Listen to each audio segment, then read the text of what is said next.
वाम शब्द स्पष्ट वेद में आया। जो लोग हमें YouTube के माध्यम से सुन रहे हैं, उन्होंने कई हमसे प्रश्न किए कि वाम शब्द का अर्थ क्या है, तो मैं उत्तर दे रहा हूं।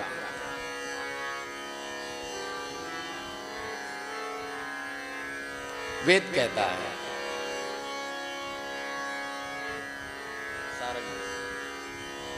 अस्य वामस्य सुक्तं च जपे चान्यत्र वा जले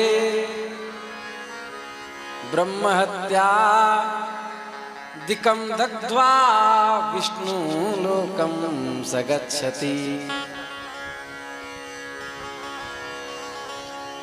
वाम सुक्त में वेद कहते हैं कि जो मैं कह रहा हूं उस वाम सुक्त का पाठ करने से विष्णु लोक को जीवात्मा प्राप्त हो जाता है।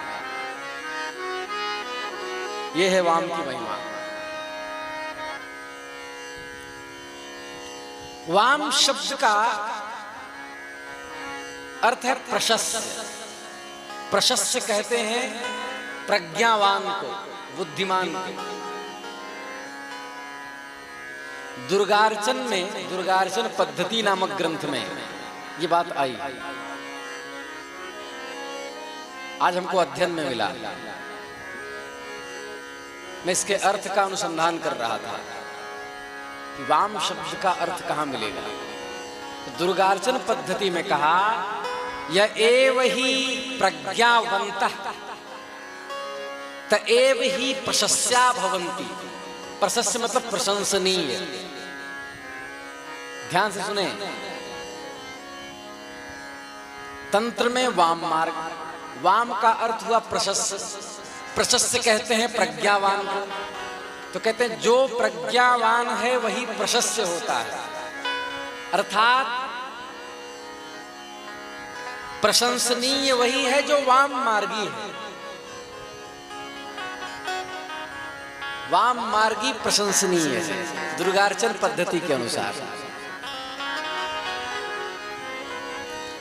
तो इसका अर्थ हुआ प्रशस्य योगी का ही नाम वाम है और उस योगी के मार्ग का नाम ही वाम मार्ग है।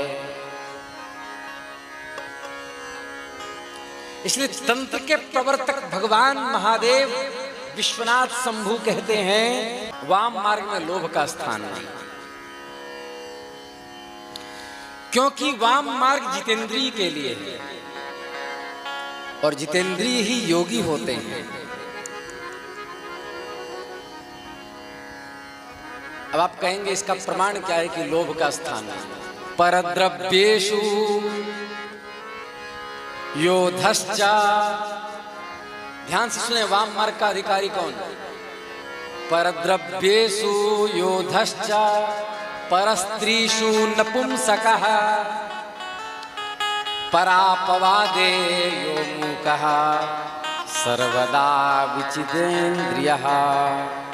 मेरु तंत्र का वाक्य है, तस्यैव ब्राह्मणस्यत्र वामे स्यात् अधिकारिता। जिसका परद्रव्य में बुद्धि जिसकी नहीं है,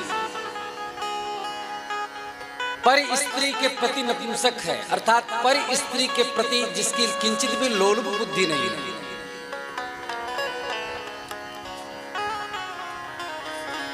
और दूसरे की निंदा में जिसकी वाणी संयमित है, जो किसी की निंदा नहीं करता और अपनी निंदा सुनकर जो दुखी नहीं होता, वो मार्ग वाम मार्ग का अधिकारी है। मेरु तंत्र का वाक्य।